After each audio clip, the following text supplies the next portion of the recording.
अस्सलाम वालेकुम। Likhari online magazine में खुश आमदीद। उम्मीद है कि सब खैरियत से होंगे। तो हम लोग हाजिर हैं जी नावल राज़े हयात किस्त नंबर 17 महक खानम की कदम से। जी, अगले दिन रात के खाने पर सब अपने कमरों में जा चुके थे। 3, 4, 6 और शामिर अकेला लॉन में चहलकदमी कर रहा था। ओह सॉरी, मेरे ख्याल में टाइपिंग मिस्टेक है। अपने कमर के पीछे हाथ बांधे सर झुकाकर धीमे कदमों से टहल रहा था, जैसे किसी गहरी सोच में खोया हो। आज दोपहर को चीफ ने उसे हेडक्वार्टर बुलाया था और नए मिशन के लिए तैनात किया था। वो मिशन इसका सबसे अहम और ख़तरनाक मिशन था। इसे क्रिस्टल क्वीन को पकड़ना था। क्रिस्टल क्वीन माफिया की दुनिया में एक मारूफ और खौफनाक नाम था। इस केस पर किसी पर हाथ डालना आसान नहीं था। इससे पहले भी 3 टीमें उसे पकड़ने के लिए लगाई गई थी, मगर वह सब नाकाम रहीं। अब एक ख़ास और तजर्बाकार ISI की टीम बनाई गई थी, जिसकी क़यादत शामिर को सौंपी गई थी। ये केस जितना आसान दिखता था, हकीकत में इतना मुश्किल था। पहली टीम का एक एहलकार क्रिस्टल हाउस में मुलाजिम बनकर जासूसी करता रहा, मगर हाथ कुछ ना आया। वो असल क्रिस्टल क्वीन का असल चेहरा तक नहीं देख पाया था। वह एक काबिल और तरबियत याफ्ता अफसर था, लेकिन फिर भी पकड़ा गया। हैरानकुन बात यह थी कि क्रिस्टल क्वीन ने उसे जिंदा सलामत वापस भेज दिया था।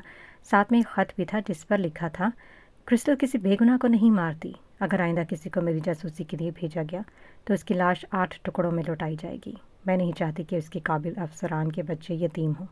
वसलाम, क्रिस्टल क्वीन। ये ख़त जब पढ़कर सुनाया गया तो सब हैरत ज़दा रह गए।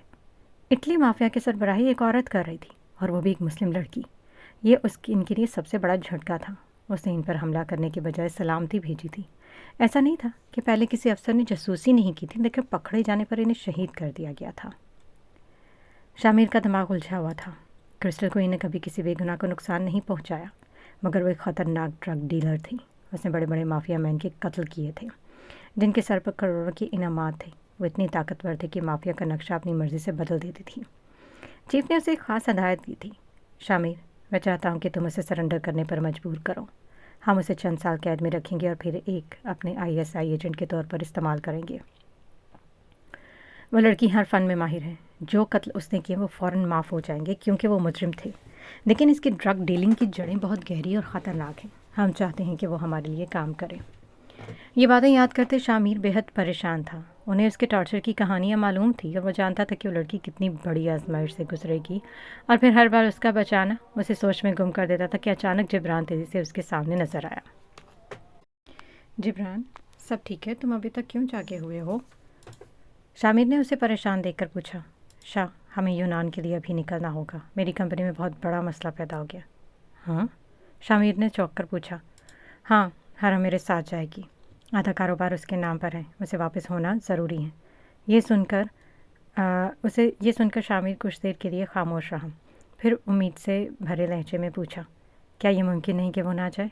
जिब्रान ने गौर से शामिर की आंखों में देखा, जहाँ एक अजीब तासुर था। नहीं, इसके बगैर काम मुमकिन नहीं है, शामिर ने सोचा। आज से 6 दिन बाद की इसकी शादी थी। फिर वो मुकम्मल इसकी दस्तरस में आ जाएगी। कल ही वो मिशन के लिए निकलने वाला था, और वापस शादी से 2 दिन पहले ही होनी थी। सब कुछ मनसूबाबंदी के मुताबिक था। ठीक है, तुम लोग चले जाओ, मैं बाकी सबको बता दूंगा, लेकिन इस बार काम मुकम्मल करके आना। मैं दोबारा फातिमा को अकेले नहीं जाने दूंगा। वो जब भी जाएगी मेरे साथ ही जाएगी, शामिर ने संजीदगी से कहा। जिब्रान ने गहरी सांस लेते हुए सर हिलाया और अंदर चला गया, जिसके पीछे शामिर भी था। जिब्रान के मेहमान खाने में बने कमरे में पहुंचकर शामिर ने हरम फातिमा के कमरे की तरफ कदम बढ़ाए। वो बगैर दरवाज़ा खटखटाए अंदर दाखिल हुआ तो हरम बैग की जिप बंद कर रही थी। जीन्स और टॉप में मलबूस, ऊपर हैवी जैकेट पहने हुए, क्योंकि बाहर फिर सर्दी ज़ोरों पर थी। वैसे देखकर कुछ न कह सका।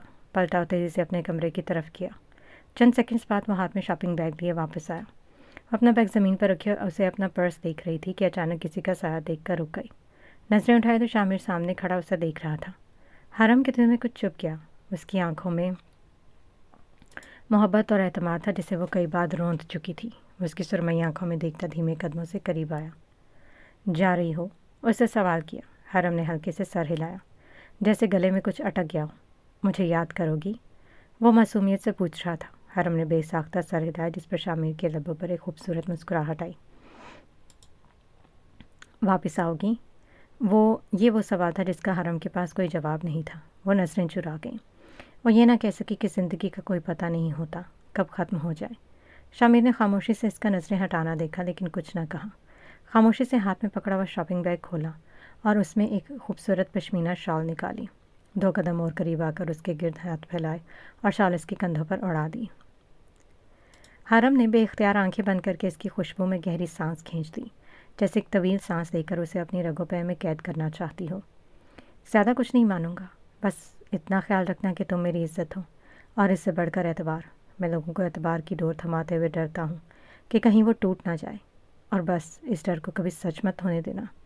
وہ اس کے سر پر چادر اڑاتے اس کا چہرہ ہاتھوں میں پکڑتے دھیمے لہجے میں کہا، پھر اس کی پیشانی پر بوسہ دیا۔ حرم کے آنسو گرے تھے، باہر نہیں، اندر، سیدھے دل پر، جیسے تیزاب برس گیا ہو۔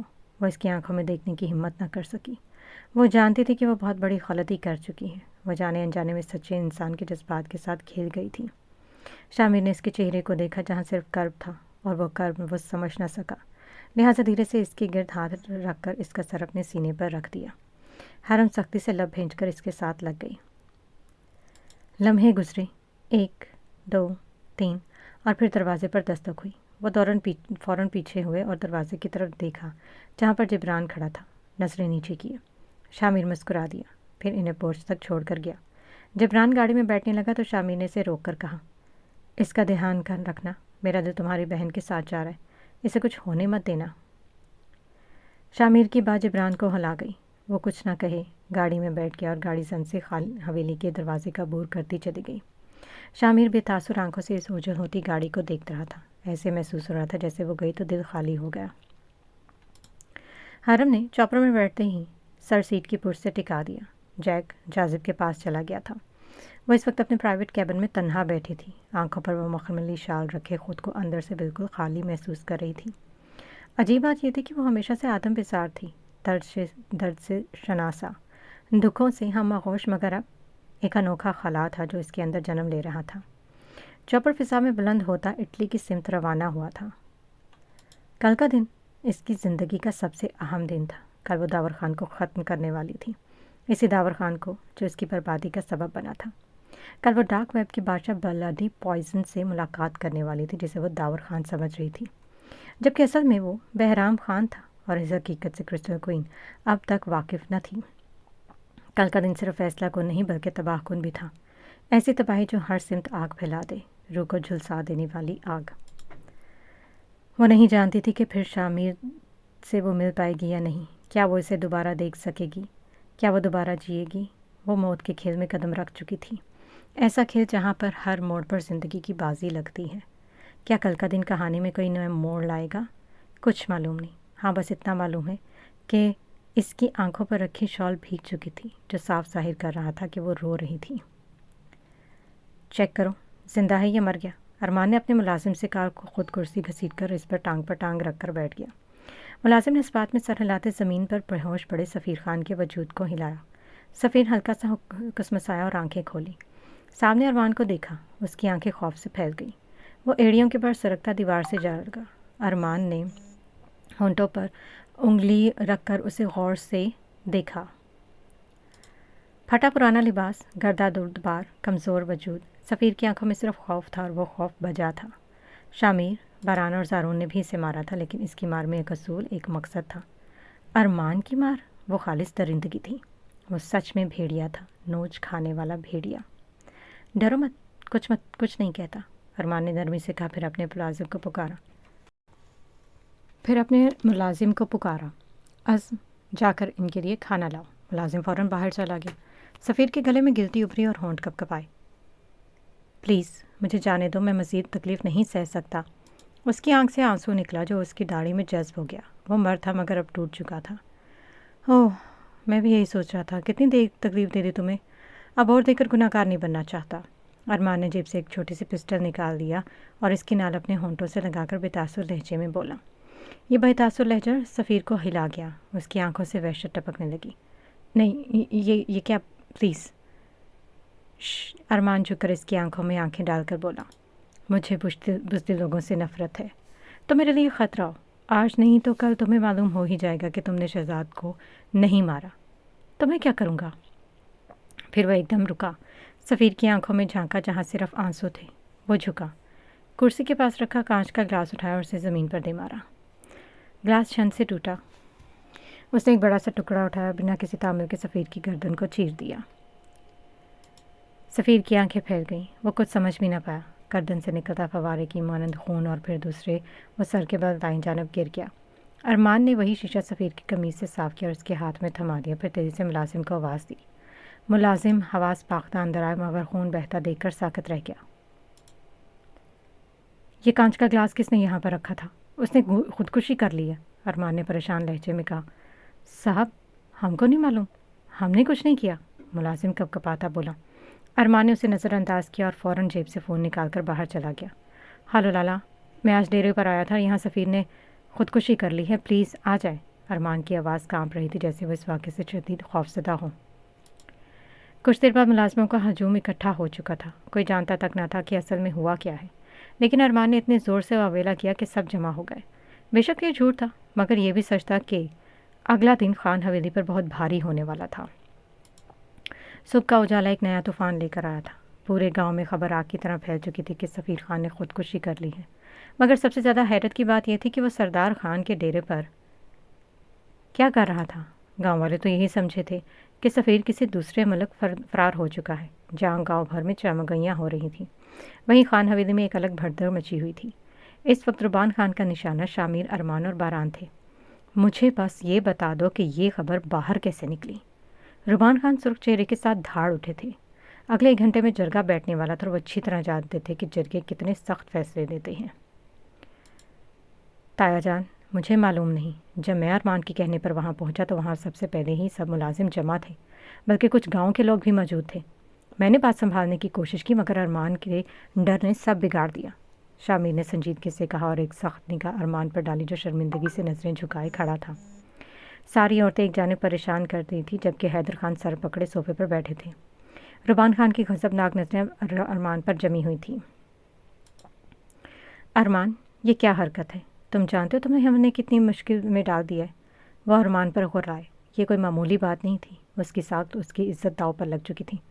खान बाबा, मैं डर गया था। लानत हो तुम्हारी बुज़दिली पर अरमान, लानत। अरमान खान का लहजा, रुबान खान का लहजा गरजा। हमारी ही गलती है कि तुम्हें लाड प्यार से बुज़दिल बना दिया। ये सब हमारी गलती है। इनके अल्फाज सुनकर सब वहाँ पर सब मौजूद फ़र्द कांप गए। ज़ारा तो सख्ते में थी। उसे यकीन नहीं आ रहा था कि सफ़ीर खान ने खुदकुशी कर ली। भला ऐसे कैसे हो सकता है?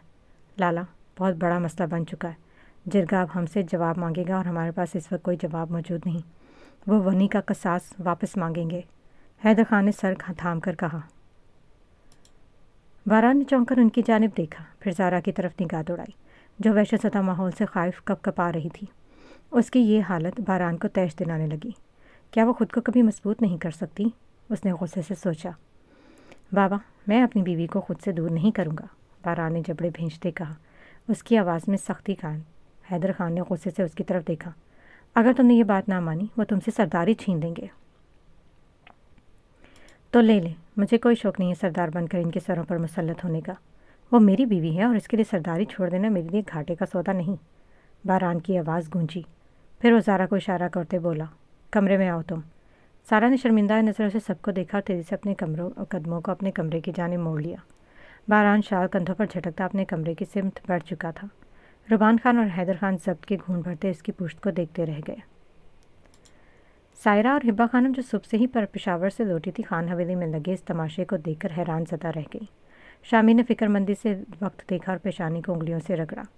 उसे 1 बजे तक यहाँ से निकलना था, मगर अब सब कुछ बदल चुका था। अब वो चीफ को कॉल करने का इरादा कर चुका था, क्योंकि फ़र्ज़ और रिश्ते दोनों ही से जान से अजीज़ थे। वो अब तक समझ नहीं पाया था कि हुआ क्या है। हैरान और परेशान सा वो तेज़ी से अपने कमरे की तरफ दौड़ा। जल्द से जल्द वो कुछ ना कुछ इंतज़ाम करना ज़रूरी था। रुबान खान और हैदर खान अरमान को घूरते हुए हवेली से निकल गए। अब जिरगा कोई आम जिरगा नहीं था, बल्कि वो जिरगा था जहाँ सरदारों के फैसले होते थे, और डेरा चूँकि बारान की दस्तरस में था, लिहाजा اب ہر آنکھ اس کی طرف اٹھ چکی تھی۔ زارا کمرے میں داخل ہوئی تو باران بے چینی سے ٹہلتا ہوا دکھائی دیا۔ وہ دروازہ بند کرتے ہی جیسے آگے بڑھی، باران تیزی سے اس کے قریب آیا اور اسے اپنے ساتھ لگا لیا۔ اس کے گرد بازوؤں کا حصار تنگ کر کے وہ جیسے اپنی ذات میں محفوظ کر لینا چاہتا تھا۔ سارا کو باران کی گرفت میں اپنی پسلیاں دبتی ہوئی محسوس ہوئی۔ ادھر دیکھو سارا، بتاؤ کس کی ہو تم؟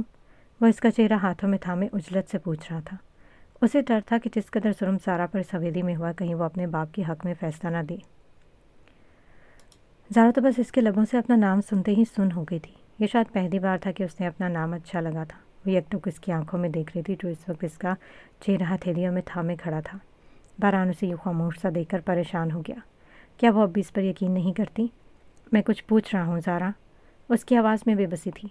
زارا کو لمحہ نہ لگا ہوش میں آنے میں آپ کی ہوں سائیں، وہ مسکرا کر بولی اور نرمی سے اس کے گال پر ہاتھ رکھ دیا۔ باران نے تھکے ہوئے انداز میں اپنی پیشانی اس کے سر پر ٹکا دی۔ مجھ سے کوئی شکایت ہے تو کر لو، پھر کبھی تمہیں شکایت کا موقع نہیں دوں گا، وہ اس کی پیشانی پر بوسہ دیتے نرمی سے بولا۔ آپ نے مجھے تھپڑ مارا تھا، وہ نہ چاہتے ہوئے بھی شکوہ کر گئی۔ تم نے بھی تو مارا تھا، باران نے جواباً نرمی سے کہا۔ لیکن جب آپ نے مارا میں نے غصہ نہیں کیا تھا، لیکن جب میں نے غلطی سے مارا تو آپ نے بہت غصہ کیا، وہ صاف گوئی سے کہتی شرمندہ کر گئی۔ اچھا چلو تم ابھی مار لو، حساب برابر ہو جائے گا، ٹھیک ہے، وہ ہنستے ہوئے بولا۔ اس لڑکی کے لیے وہ سب کچھ ہار سکتا تھا۔ ایسے شریک ہاتھ نصیب والوں کو ملتی ہیں اور وہ اسے کھونا نہیں چاہتا تھا۔ اللہ اللہ، میرے ہاتھ ٹوٹ جائیں اگر میں آپ کو ماروں، سارا جلدی سے پیچھے ہوتی اپنے کانوں کو ہاتھ لگاتے بولی۔ باران ایک بار پھر ہنس پڑا، پھر اسے اپنے حصار میں لے لیا۔ سائیں کی جان ہو تم دو بھی مارو گی تو اف نہیں کروں گا، بس میں لینے اور دینے پر یقین رکھتا ہوں، وہ شرارت سے بولا تو سارا نہ سمجھی سے اسے دیکھنے لگی، مگر بات سمجھ آتے ہی وہ غصے سے لال پیلی ہو گئی۔ ہٹیں آپ پیچھے، مجھ سے بات مت کریں، ایسے بولتے ہیں کسی معصوم سی لڑکی کو، وہ اس کی گرفت سے نکلنے کی کوشش کرتی بولی۔ دونوں اس وقت یہ سب بھول چکے تھے وہ کس مصیبت میں گھرے ہیں، وہ بس اس لمحے کو جینا چاہتے تھے۔ توبہ کرو لڑکی، تم جیسے معصوم دو چار اور آ گیا نا تو دنیا میں کچھ باقی نہیں بچے گا۔ باران کی بات نے جلدی پر تیل کا کام کیا۔ زارا کی کانوں کی لو تک سرخ ہو چکی تھی، ناک الگ لال تھی۔ یہ لڑکی ہر لمحہ رنگ بدلتی، گرگٹ نہ ہو تو۔ یہ باران کی طرف سے زارا دیا گیا چوتھا لقب تھا۔ وہ بس اس کے چہرے کو دیکھ رہے تھے جو پٹ پٹ بولتی ہر بات بھلا چکی تھی کہ ابھی بڑا طوفان ان کے سروں پر منڈلا رہا تھا۔ وہ دھیمی سانس چھوڑتے پھر سے اسے اپنے حصار میں لے لیا۔ مجھے کچھ کرنا چاہیے، مجھے پورا یقین ہے یہ سب اسی بغیرت ارمان کا کیا دھرا ہے۔ پری گل حال مرتی فکر مندی سے کمرے میں چٹ کر کاٹ رہی تھی۔ مجھے لالا سے بات کرنی چاہیے، اس سے پہلے کہ دیر ہو جائے۔ وہ اپنا نقاب درست کرتی باران کے کمرے کی سمت بڑھ گئی۔ دروازے پر ہونے والی دستک پر باران نے اپنی شال درست کی اور دروازے کی طرف بڑھا۔ سارا بھی دوپٹہ سنبھالتی ڈریسنگ ٹیبل کے پاس کھڑی ہو گئی۔ دروازہ کھلتے ہی سامنے پری گل کو پایا۔ گل بچی، تم یہاں؟ کوئی کام تھا؟ باران نے اسے انگلیاں چٹکاتے دیکھا تو سنجیدگی سے استفسار کیا۔ لالا میں اندر آ جاؤں؟ پری گل نے زارا کو وہیں موجود دیکھ کر اجازت چاہی۔ باران نے راستہ دیتے اسے اندر آنے کا کہا۔ سارا بھی پریشان نگاہوں سے پری گل کو دیکھ رہی تھی جو بہت گھبرائی ہوئی لگ رہی تھی۔ بیٹھ جاؤ، باران نے زارا کی طرف دیکھتے ہوئے پری گل سے کہا تو وہ صوفے پر بیٹھ گئی۔ لالا، مجھے آپ سے بہت ضروری بات کرنی ہے، اس نے گلا کھنکھارتے ہوئے بات شروع کی۔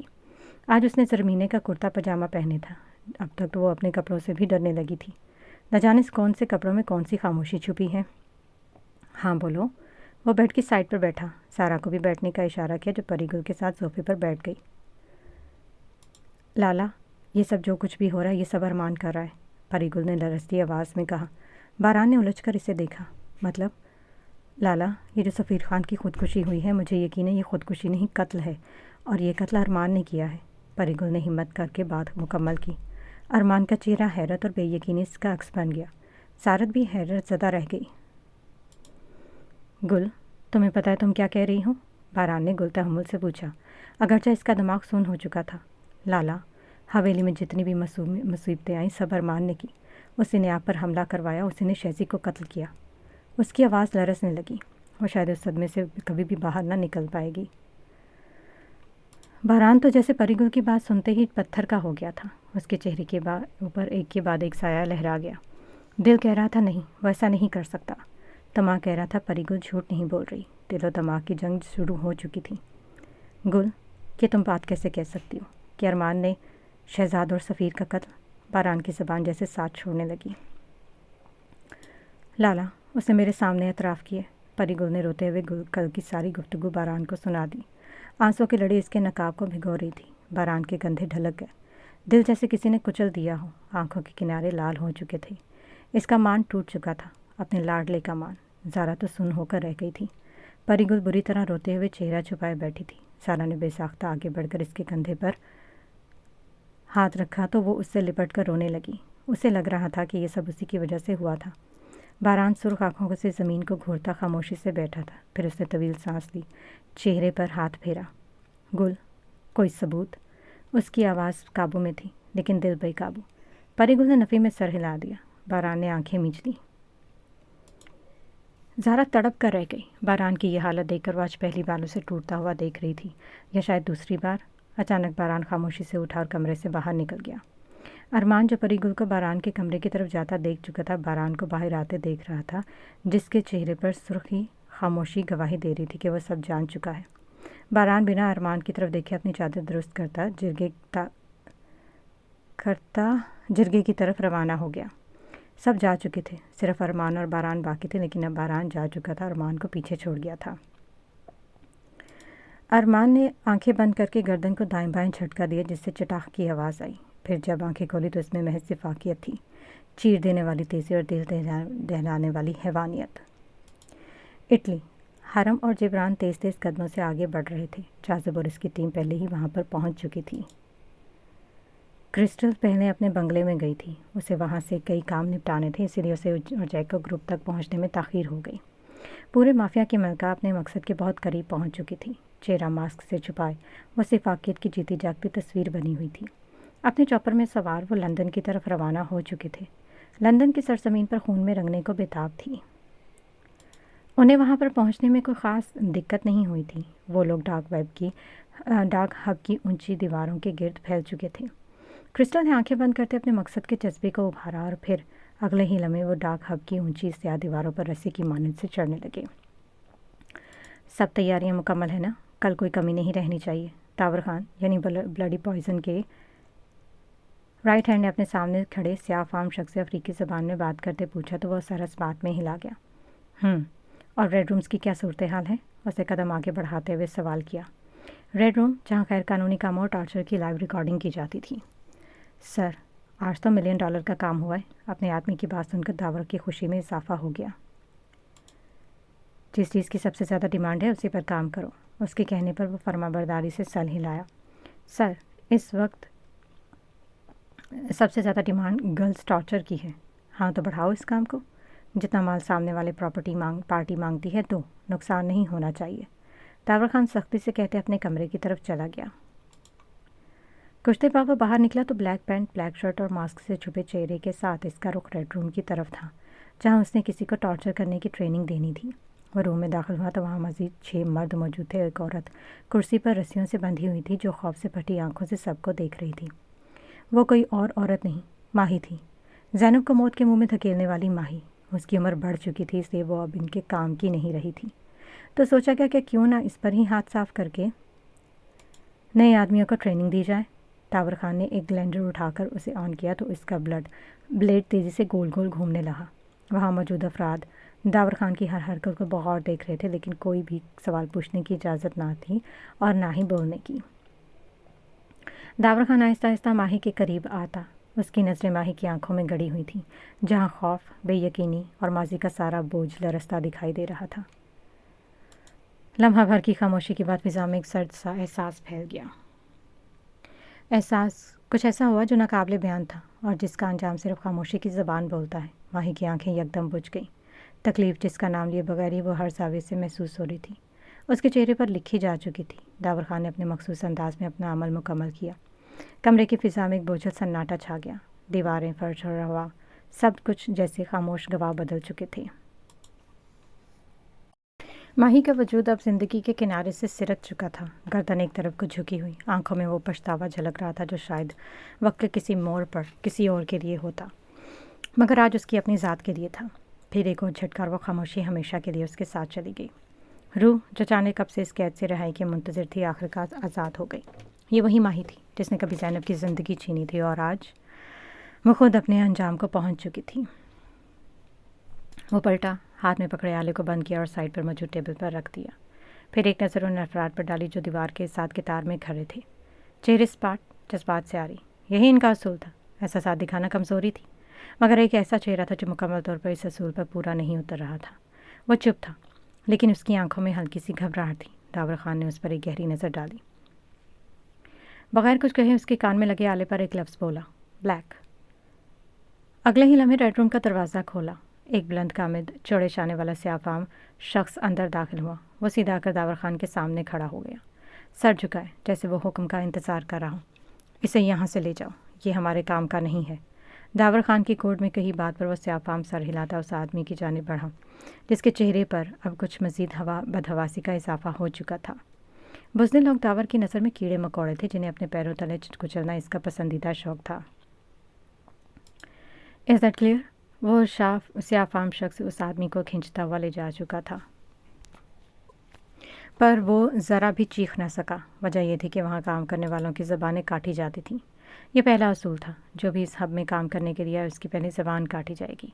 उसके बाद उसकी ट्रेनिंग शुरू होगी। वहाँ मौजूद लोगों ने महज पलकें झपककर मुस्बत जवाब दिया तो दावर खान जैसे आया था वैसे ही पलट गया। इस ठंडे यखरूम से निकलते हुए दावर ने झुरझुरी ली थी। अंदर और बाहर के माहौल में हद से ज़्यादा फ़र्क था। कमरे में दर्जा हरारत मंफी तक था, लेकिन बाहर का टेम्परेचर नॉर्मल था। वो लाल नगीनों से चमकती राहदारी से गुजरते हुए अपने पर्सनल रूम की जानिब बढ़ रहा था जब उसे कुछ गड़बड़ का एहसास हुआ। उसके कदम ठटक गए। उस राहदारी में उसे एक गार्ड कम था। वो पलटा, तेज़ नज़रों से वहाँ मामूर अफराद पर निगाह दौड़ाई, लेकिन अब की बार गिनती पूरी थी। दावर को जैसे अपने ही दिमाग पर शक होने लगा। कभी कभार ताकतवर दिमागों को भी वहम अपने गिरफ्त में लेने की कोशिश करता है, और यही वो लम्हा होता है जहाँ से मोहतात अफराद अपनी नई चाल चलते हैं। वह सर झटकते हुए आगे बढ़ गया। इस हैवान की पुश्त आंखों से उछल होते ही गार्ड के लिबास में मलबूस जैक ने पुरसकून सांस खारिज की। गार्ड को ठिकाने लगाते लगाते वो 10 सेकंड देर कर चुका था। मज़ीद लम्हे की ताख़ीर उसे जान से हाथ धोने पर मजबूर कर सकती थी। सच चुकर के वो CCTV ब्लॉक कर चुका था। इस राहदारी में अब सिर्फ उसके ही आदमी गार्ड के रूप में थे। ब्लॉक B पर वो कब्ज़ा जमा चुका था। ब्लॉक C पर क्रिस्टल अपनी टीम के साथ मौजूद थी और वहीं जाजिब ब्लॉक A पर अपनी टीम के साथ मौजूद था। क्रिस्टल, जैक और जाजिब तीनों ने हब को तीनों जानिब से अपनी टीमों के ज़रिए कवर कर लिया था। यह हब कुछ अजीब था, या शायद ज़्यादा अजीब, क्योंकि यह हब 4 दीवारों पर मुश्तमिल नहीं था, बल्कि इसकी बनावट तकोनी थी। इस हब की 4 नहीं, महज 3 कोने थे। शीशे की तरह चमकती स्याह दीवारें रात की तारीकी का हिस्सा लग रही थीं। चांद का अक्स जब इन दीवारों पर पड़ता तो वो जैसे मज़ीद चमक उठती थी, जिससे एक बात तो मालूम होती थी कि हर चमकती चीज़ हीरा नहीं होती। जी, सोना नहीं, हीरा, क्योंकि इन दीवारों में जहर भरा था, जिसे कोई एक बार चख लेता तो दोबारा खुलकर सांस ना ले पाता। ऊंची ऊंची दीवारों पर लगी लोहे की सुलाखें, जिन्हें पार करना बच्चों का क्या, बड़ों का भी खेलना था। क्रिस्टल खुद को मुकम्मल स्याह लिबादे में छुपाए हुए थे। ये यहाँ का दूसरा असूल था। वो लोग स्याह लिबास के अलावा कोई लिबास नहीं रंग पह सकते थे। इस स्याह इमारत में मौजूद स्याह लिबास में मलबूस लोगों के दिल भी स्याह थे। धीमे और मोहतात कदम उठाते हुए वो आगे बढ़ रही थी। उसकी टीम आहिस्ता आहिस्ता हब में फैल रही थी। इस एक वार की तैयारी, उसका प्लान बनाने में उसकी ज़िंदगी के 7 साल लगे थे। उसने अपनी टीम के एक एक फ़र्द को खुद ट्रेन किया था। उसके दिल को लम्हा हर आहट पर धड़का सा लगा रहता था। ये उसकी ज़िंदगी का मकसद था। ये मकसद उसका जुनून था, जिसके आगे अब सिर्फ मौत थी, स्याही जैसी मौत। जैक, क्या सब हमारे कंट्रोल में है? क्रिस्टल ने हाथ में पकड़े वॉकी टॉकी की होंठों से करीब करते हुए धीमी आवाज़ में पूछा। इस हब का तीसरा ख़ास असूल यह था कि यहाँ कोई अपना फ़ोन नहीं लेकर जा सकता था। हब के हर चप्पे चप्पे पर चैम्बर लगे थे। यहाँ सिर्फ इंटरकॉम या वॉकी टॉकी ही इस्तेमाल की जा सकती थी। यस, यहाँ सब अंडर कंट्रोल है। गुड। जासिब, तुम्हारी क्या अपडेट है? जैक की जानिब से मुतमईन जवाब सुनते ही क्रिस्टल ने जाजिब से सवाल किया। यहाँ पर भी सब अंडर कंट्रोल है। क्रिस्टल के कानों में जाजिब की आवाज़ गूंजी तो जैसे सीने में अटका हुआ सांस बहाल हुआ। ठीक है, मेरे डन कहते ही अटैक कर देना। क्रिस्टल ने कहते हुए इर्द गिर्द निगाहें दौड़ाईं और फिर एक झटके से ट्रांसफार्मर को तोड़ डाला और साथ ही डन कहा तो पूरा हब अंधेरे में नहा गया। अपने कमरे में लेटे रेड लाइट रूम के होल नहाक नज़ारों को दिलचस्पी से देखता दरावर हड़बड़ा कर उठा। अचानक ही फायर अलार्म बजा। एक एक कर के सभी रेड रूम से बाहर की तरफ निकलने लगे। हमें सिर्फ इन लोगों के कदमों की चाप का शोर था। क्रिस्टल की टीम की अफराद तेजी से वहाँ से रूम से निकलने वाले लोगों की गर्दनें झटकते से मोड़ते इनका काम तमाम कर रहे थे।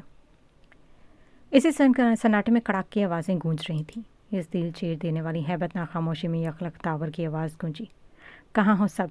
ये कैसी आवाज़ें आ रही हैं? ब्लैक, जिमी, कहाँ मर गए हो सब? ये लाइट क्यों बंद है? दावर की आवाज़ हब की दीवारों से टकराकर वापस आ रही थी। और शायद भूल गया था कि यहाँ मौजूद इन लोगों के मुंह में ज़बानें नहीं थी। और ब्लैक, जिसकी ज़बान सिर्फ दावर के काम के लिए छोड़ी गई थी, वो जैक के एक ही वार से ढेर हो चुका था। दावर के दिल में पहली बार कोई खौफ उजागर हुआ था। वो जल्दी से उल्टे कदमों भागते हुए इमरजेंसी रूम की जानिब बढ़ा। उसे जल्द से जल्द बहराम के मामले की संगीनी से आगाह करना था। वो तेज़ी से भाग ही रहा था कि अचानक हब उजाले से जगमगा उठा। उसने एकदम रोशनी से चुंधियाती आंखों पर हाथ रखकर चुभन को रोका। अगले लम्हे आंखों से हाथ हटाया और जो मंजर आंखों ने देखा वो उसे दहला कर रख गया। हब का मेन हाल पूरा लाशों से भरा हुआ था। वो इन बेजान वजूदों को फटी फटी आंखों से देखते हुए पीछे की जानिब कदम बढ़ाते रहा, पर किसी ने फुर्ती से इनके बाजुओं को पीछे से पकड़ते काबू किया। पलों में फंसूट टूटा था। कौन हो तुम? छोड़ो मुझे। वो बुरी तरह झटपटाने लगा। उसकी चीख ने हब की दीवारों तक को हिला डाला था। एक मौत के तमाशाई का जब तमाशा बनने लगा तो दीवारों ने भी दम साध लिया। शायद वो इसी वक्त के इंतज़ार में थे। न जाने उसने कितनी बेबस चीखों को खुद में समो रखा था। जैक ने उसे छोड़ने के बजाय अपनी गिरफ्त मज़ीद मजबूत कर दी थी। क्रिस्टल एक तरफ खड़ी अपनी सुर्ख आंखों को दावर पर जमाए अपनी ज़िंदगी के हर वो लम्हा याद कर रही थी जिसमें उसने इस इंसान या शायद हैवान से नफ़रत की थी। इसका दिल गोया खून के उबलते फवारे की मानद धड़क रहा था। इसके आदमी इन लाशों को ठिकाने लगाने में मसरूफ़ थे। जाजिब और जैक दावर को पकड़े खड़े थे। वो इंसान इस वक्त एक बिखरा हुआ भेड़िया लग रहा था जो अपनी पूरी ताकत आजमाते इन दोनों के काबू से निकलने की कोशिश कर रहा था, लेकिन वो भी दो जवान मर्द थे जिनकी ग्रिप से निकलना नामुमकिन था। गार्ड्स लाशों को ठिकाने लगाते वहाँ से जा चुके थे। उनके जाने के बाद क्रिस्टल कदम कदम चलती इनके नज़दीक आई। वो जो हंसियानी हो रहा था इसके दाएं गाल पर खींच कर थप्पड़ मारा। चटाक की आवाज़ के साथ वहाँ एक बार फिर सन्नाटा छा गया। बाएं जानब चेहरा झुकाए वो हक्का बक्का से सनसनाते गाल और बेयकीनी से फटी आंखों से ज़मीन को घूरता रहा। ज़िंदगी में पहली बार किसी ने इसके मुंह पर तमाचा मारा था और ये बात इसके वजूद में तहलका मचा गई थी। तुम्हारी हिम्मत कैसे हुई मुझ पर हाथ उठाने की? एकदम गर्दन सीधी करते वो ज़ोर से धाड़ा। क्रिस्टल ने बिना वक्त ज़ाया किए एक और थप्पड़ उसके गाल पर दे मारा और फिर वो रुकी नहीं थी। उसके एक के बाद एक पड़ने वाले तमाचों ने इसके गाल को लहू की रंग कर दिया था। वो दीवानी सी हो रही थी। इतने सालों का गुबार बाहर आया तो गोया तूफ़ान का ही आ गया। वो मारते मारते थक गई थी लेकिन जुनून ख़त्म नहीं हो रहा था। वो हाँफती हुई पीछे हुई। वहाँ अब सिर्फ वो चारों थे और कोई नहीं। टावर जैसे सुन पड़ गया था। उसकी हर एक थप्पड़ में पहले से ज़्यादा कुव्वत और नफ़रत थी। क्रिस्टल एक झटके से अपने लेंस निकाल कर फेंके। चेहरे पर बंधा मास्क उतार कर ज़मीन पोस किया। टावर की आंखों में नासमझी उभरी और फिर कोई शनासाई चमकी। ये आंखें वो कभी नहीं भूल सकता था। चेहरे से पहले आंखों को पहचाना गया था। उसके दिल में ख्याल उभरा कि काश वो पहले हरम पर गौर कर लेता। अरमान ने उनसे कितना कहा था कि वो एक बार हरम और उसके भाई का रिकॉर्ड निकलवा ले, लेकिन वो नज़रअंदाज कर गए। याद हूँ या भूल गए? उसकी आंखों में आंखें गाड़ कर वो चीखी थी। बेसाख्ता उसके लब लरस गए थे। वो शायद मरते दम तक अपना बाजी नहीं भूल सकती थी। भूल गए हो गए? याद करवा देती हूँ ना। वो भीगा हंसकर अपने गाल से बारीक सी शीट नोच गई जहाँ बदनुमा सा दाग था। वक्त ने करवट बदली और वक्त 17 साल पहले का शुरू हो गया जहाँ से उसकी बर्बादी की दास्तान शुरू हुई थी। ज़ैनब को लेकर जाने से पहले वो आदमी हरम फातिमा को एक जगह चौंध करते हुए इलाके में ले आया था। कारपेट में लिपटा हुआ नाजुक सा वजूद अपनी बर्बादी की शुरू होने वाली दास्तान से बिल्कुल नावाकिफ़ था। बेहंगम कह कहे मुख्तसर लिबास में फिरती तितलियों की मानद लड़कियाँ, हरी, लाल, गुलाबी, ये जल्दी बत्तियाँ, पान चबाते सिलनज़दा चेहरों वाले मर्द और नामहरम के गले का हार बनती हसीनाएं। आज तो बाज़ार हुस्न में ईद का सजा समा था, लेकिन क्या वो इसे यहाँ सिर्फ जिस्म फरोशी के लिए लाया था? नहीं, बिल्कुल नहीं। वो तो एक नन्ही कली को अमरबिल के हवाले करने आया था। वो इससे महज 10 साला फूल को बखेर देने आया था। वो तेज़ी से सीढ़ियाँ चढ़ता ऊपर आया तो उसके कानों में ढोलक की ताप सुनाई दी। जिस पर वो खबासत से मुस्कुरा दिया। मोतियों से बनी लड़ियों को जो दरवाजे पर पर्दे की मानंद लगी थी पीछे करते वो अंदर दाखिल हुआ तो वहाँ महफिल अरूज पर थी। वो सीधा तख्त पर कोनी के बल लेटी औरत के पास गया जो साड़ी में मलबूस वहाँ मौजूद लड़कियों में इस उम्र में भी हुस्न की देवी लग रही थी। उसका मुंह तेजी से दांतों तले कुचलते हुए पान उसकी मौजूदगी देखकर थम गया। आंखों में अलोही चमक उभरी। वो आया था, यानी कोई शाहकार ही लाया था। ए शमू जा, कुछ ठंडे का इंतज़ाम कर, बाबर आया है कोई नया हीरा लेकर। जहाँ रा की ललचाई निगाह इस कारपेट पर पड़ी थी जिसमें से एक दूधिया हाथ वाजे हो रहा था। जहाँ रा की आवाज़ पर वो औरत नुमा ख्वाजा सरा तेज़ी से सर हिलाता चला गया और ठंडा ठार जूस का गिलास ले आया। ये क्या आपा, बस एक जूस का गिलास। वो गिलास पकड़ते शिकवा किनार से रक्स करती तवाइफ की तरफ देखने लगा। अरे तू फिक्र क्यों करता है, पहले इस चांद का नज़ारा तो करवा। हाँ हाँ क्यों नहीं। वो ग्लास टेबल पर रखते हुए नीचे झुका और ज़मीन पर पड़े कारपेट को एक झटके से खोला। वहाँ मौजूद लोग इस गुलाबी सी बच्ची को देखते ही रह गए। क्या चांद का टुकड़ा लाया है तू बाबर, वाह भाई वाह, दिल खुश कर दिया। जहारा ने पुरजोश होकर उसकी पीठ थपथपाते हुए इससे शाबाशी दी। आपा ये तो ऐसी है कि हाथ लगाओ तो मैली हो जाए। उफ। शम्मो ने इसकी हाथ की पुश्त को दो उंगलियां छूते ही हाथ पीछे खींचते मुंह पर हाथ रखा तो वो ज़ोर से हंस दी। दिल खर्च कर दिया तूने, जा साहिब को बोल इतनी कीमत भेजूंगी कि गिनते गिनते थक जाए। जहारा ने खुश होते हुए कहा तो बाबर ने दांत निकोस दिए। ए शम्मो, इसे उठा और नीचे तहखाने में ले जा, अब वही काली कोठरी इसकी किस्मत है। जहारा ने शम्मो को कहा। वो हरम फातिमा को अपने बाजू में उठाया और ले गया और फिर यहाँ से शुरू हुआ इसकी बर्बादी का बाब। उसने जब आंखें खोली तो खुद को एक ऐसे गंदे और भयानक अंधेरे में पाया कि वो सख्ते में चली गई। बाप, भाई, माँ की लाशें आंखों के सामने घूमी तो वो इस कदर चीखी और रोई कि इस बाजार की गलियाँ तक तड़प उठी, लेकिन वहाँ के लोगों के कानों में जैसे कोई जूं तक ना रेंगी। उस दिन जहारा ने उसे बहुत मार कर इसके जिस्म पर नील डाल दिए। उसकी चीखें आहिस्ता आहिस्ता इस तहखाने में दबती चली गईं। उसने 4 साल का अरसा रोते हुए सिसकते हुए गुजार दिया। अंधेरे घुप तहखाने में उसकी तलावत की आवाज़ गूंजती तो सुनने वाला का दिल तड़प जाता। वो थी सिर्फ शम्मो, लेकिन वो उसकी कोई मदद नहीं कर सकती थी। दिन से रात, रात से दिन गुजरने लगे। जब वो 15 साल की हुई तो इसका एक गुर्दा निकाल दिया गया था। जहाँ एक अड्डे का असूल था कि 18 साल से एक दिन भी कम लड़की वो सामने नहीं लाती, इसलिए उसने उसका गुर्दा निकाल कर फ़रोख्त कर दिया। एक दिन बहुत हिम्मत करके उसने वहाँ से भागने की कोशिश की तो इसके साथ वो हुआ जो वो सोच भी नहीं सकती थी। जहारा के ख़ास आदमी ने इसके गाल सुर्ख भट्टी में से निकले सुलाख से दाग दिया था और गज़ब ये कि उसके मुंह में कपड़ा ठोंसा गया कि वो चाहकर भी चीख ना सकी। वो कराहना चाहती थी पर करा ना सकी। वो झटपटाना चाहती थी पर झटपटाहट भी ना कर सकी। पहली बार उसकी आंख से एक नन्हा सा खून का कतरा निकला था, एक खून का आंसू। क्या तुमने कभी देखा है? नहीं तो कभी मत देखना, वरना तुम्हारा दिल फट जाएगा। सफाकी की हद पार करते वो आंसू अपनी उंगली के बोर पर चुनते उसे दिखाया भी गया था। कभी कभी दर्द इतना गहरा होता है कि आंखें भी खामोश रहना सीख जाती हैं, और ये खून के आंसू शायद दुनिया की सबसे बेबस ज़बान होती है। ये बात जब जहारा को पता चली तो उसने अपने ख़ास आदमी का हश्र कर दिया। वो चाहती थी कि आने वाले वक्त में वो उसकी गद्दी संभाले, पर अब वो इतनी बदसूरत लगने लगी थी कि लोग उसे हाथ मलते रह जाते थे। वो एक गोरी, बेरौनक, मध्यम सी यो हो गई थी। उसका नाजुक वजूद मानो मुरझा गया था। वो सारा वक्त सिसकती रहती, फिर अचानक ऊंची आवाज़ में तलावत शुरू कर देती, लेकिन इस ज़हनी इंतशार के बायस वो कलाम भूलने लगी थी। पढ़ते पढ़ते रुक जाती और फिर ज़ोर से रोने लगती। वो भूल रही थी, वो भूलना नहीं चाहती थी, पर याददाश्त का दामन छूटता जा रहा था। एक दिन एक बच्ची आई, चांदनी। वो जैसे हरम की तन्हाई का साथी बन गई। हरम ने उसे अपनी आगोश में छुपा लिया, लेकिन फिर उसे भी बेच दिया गया। हरम चाहती थी कि वो उसे खुद में छुपा ले, पर वो ले गए। उस दिन उसने एक बार भी बेपनाह रोना शुरू कर दिया था। चंद दिन बाद शब्बों के ज़रिए पता चला कि वो नन्ही सी बच्ची ज़्यादती का शिकार होकर मर गई, और उस दिन हरम फातिमा भी मर गई। उस दिन उसका एक ख़रीदार आया, लेकिन उसने उस आदमी का सर फाड़ दिया। जहारा ने उससे अगले दिन बहुत मारा। वो चाहती थी कि अब वो 17 साल की हो चुकी है, इसे कोई ख़रीदार मिल जाए, लेकिन कोई भी उसकी बदसूरती की वजह से इसको सौदा नहीं कर रहा था। उसे जिस्म फरोशी के लिए उकसाया गया, लेकिन वो ना मानी, तो एक बार फिर इस पर चाबुक चला दिया गया। उस दिन के बाद वो खामोश हो गई। कोई भी आता, उसे पीटता और चला जाता। वहाँ की औरतें ख़ुद को बहुत फिट रखती थी, क्योंकि अगर इनमें से कोई काम की ना रहती तो उसे हब भेज दिया जाता, जहाँ उसे अज़ियतनाक मौत हासिल होती थी। रफ्ता रफ्ता फातिमा एक कैद चिड़िया बन गई थी।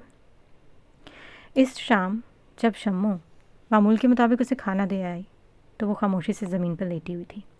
वो आज तलावत नहीं कर रही थी, बल्कि मुकम्मल खामोश थी। तो जो आज अपनी मीठी आवाज़ में क्यों नहीं पढ़ रही जो तो पढ़ती है? शम्मा चूँकि हिंदू थी, नहीं जानती थी कि वो क्या पढ़ती है, लेकिन जब वो चुपके चुपके सुनती तो उसकी रूह काम चाहती थी। एक अजब सा सुकून मिलता था उसे। वो सुकून जो ढोल की ताप में ढूंढती थी, वो इसे उसकी आवाज़ में अदा होते लफ्ज़ों में मिलने लगा था। अब उसे खौफ होती थी इस सिरे से। वो शायद बेचैन थी उसे चुप देखकर। मैंने कोशिश की थी, पर मुझे वो याद ही नहीं आता, वो जारी लगी छत को देखते खोई खोई लहजे में बोली। शम्मा धक से रह गई। क्या मतलब? तू तो ऐसे आंखें बंद करके पढ़ती थी ना? कर बंद आंखें अपनी, फिर पढ़। मैंने बहुत कोशिश की है, पर जैसे ही आंखें बंद करती हूँ बस अंधेरा नज़र आता है। सहन भी खाली हो गया, कुछ याद ही नहीं आता। वो शदीद बेबसी से भूलते फपक कर रो दी। ये कैसी बेबसी थी कि उसे अपने अल्लाह का कलाम भूल गया था। वो बिलक रही थी। शम्मा ने बेख्तियार उसके सर पर हाथ रखा तो उसका हाथ आंखों पर रखे बुरी तरह से रोने लगी। उसका अपने अल्लाह से राब्ता टूट रहा था। यही उसकी सोच थी जो उसे पत्थर दिल कर गई थी। उस दिन के बाद शम्मा ने उसे रोते नहीं देखा। उसकी आंखें जैसे पत्थर बनती जा रही थी। इतने साल वो तन्हा नहीं थी। उसके साथ उसके कुरान का इल्म था जो अंधेरे में भी उसे रोशनी दिखाता था, लेकिन अब जब उसके नक्श धुंधले हो गए तो वह बिल्कुल पत्थर बन गई। जिस दिल से अल्लाह की याद मिट जाए वो दिल बंजर हो जाता है। बहुत जल्द शम्मा को इसके भूलने की वजह पता चल गई। जहारा ने उसे ड्रग देना शुरू कर दिया था, जिससे वो अपनी याददाश्त खो रही थी। पर अजब यह था कि वो अपने दिमाग को काबू में पा रही थी। वो जैसे ही 18 साल की हुई उसे तहखाने से निकाल लिया गया। 8 साल बाद उसने खुली फिजा में सांस लिया। 8 साल बाद उसने सूरज की नरम गरम धूप देखी थी।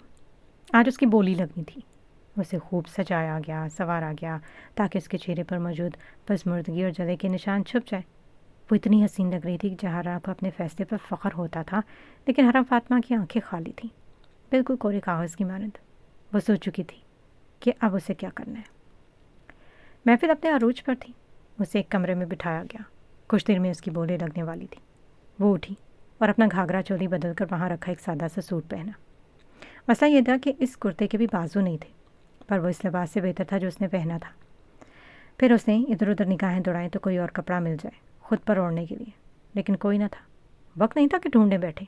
इससे तेज़ी से बाहर की जानी बढ़ी। गानों की आवाज़ और नैन तारा जहारा की ख़ास के रक्स ने हर एक को मदहोश कर रखा था। वो बिना वक्त ज़ाया किए अपनी पूरी कुव्वत से भागती बाहर की जानी पड़ी।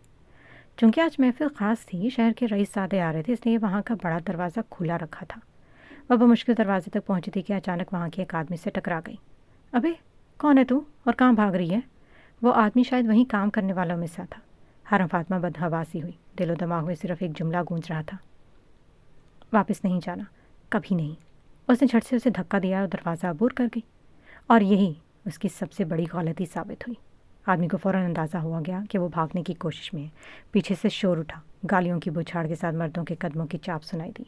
वो अंधाधुंध दौड़ रही थी। एक लम्हे के लिए भी पीछे मुड़ने की हिम्मत नहीं थी। फिर एक ज़ोरदार आवाज़ के साथ एक गर्म थरथराती सुराख इसकी पिंडली के गोश्त को चीरती हुई यार पार हो गई। बारिश ने पहले चंद बूंदों से आमद की खबर दी, और अगले ही पल आसमान फट गया। पानी, खून, मिट्टी और दर्द का एक बदतरीन इम्तिजाज वजूद को भिगो रहा था। अम्मी! वो चीखी, गिरी, ज़मीन पर तड़पी।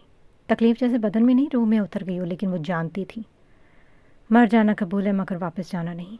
वो बमुश्किल उठी। एक कदम आगे बढ़ाती चीख की शिद्दत से होंठ काट लेती। फिर भी कदम उठाया और फिर एक धुंध, बारिश, बिजली की कड़क और एक तेज़ तूफ़ानी हवा ने रात को खौफनाक कर दिया था। वह जंगल की तरफ भागती जा रही थी, पाँव ज़ख्मी, सांस फूला हुआ, दिल खौफ से लरसता हुआ, मगर अज़म पहाड़ जैसा। अचानक पाँव झाड़ियों में उलझा और वो मुंह के बल गिरी। चीख ऐसी जैसे पूरी कायनात ने सुनी हो। बस अल्लाह हिम्मत दे दे। वो रोती बिलखती, दर्द को निगलती, दोबारा उठने लगी। कदमों की आहटें तेज़ हो गई। وہ لوگ قریب آ رہے تھے، اس کے پیچھے، اس کے سامنے گہری کھائی تھی اور پیچھے وہ خبیث مرد جن کے چہرے پر حیوانی ہوس بھری مسکراہٹ تھی۔ ایک لمحے کے لیے وقت تھم گیا، سامنے کھائی کی اتھاہ گہرائی، پیچھے عذاب کی آگ، وہ پس و پیش میں تھی، ایک سانس کا وقفہ، ایک سوچ کا لمحہ، پھر اس کی آنکھوں میں فیصلہ چھلکا، عزت کیا موت؟ وہ چیخی نہیں، تڑپی نہیں، بس چھلانگ لگا دی، وہ گہری کھائی میں غائب ہو گئی۔ پیچھے سے وہ آدمی لپکا، پر دیر ہو چکی تھی۔ ابھی یار ابا کو پتہ چلا تو شامت آ جائے گی، ایک آدمی گھبرا کر بولا۔ اب کیا کریں؟ چل واپس، دوسرا آدمی بے بسی سے بولا اور دونوں ہاتھ ملتے واپس پلٹ گئے۔ بارش تھم گئی تھی، ہوا بھی کچھ لمحوں کو ساکت ہو گئی، جیسے فطرت نے خود میں لمحہ بھر کر رک کر ایک باعزت موت کو سلام کیا ہو، اور وہ معصوم بچی بابا کی فاطمہ اپنی عزت کی چادر اوڑھ کر ہمیشہ کے لیے اس جہنم سے آزاد ہو گئی۔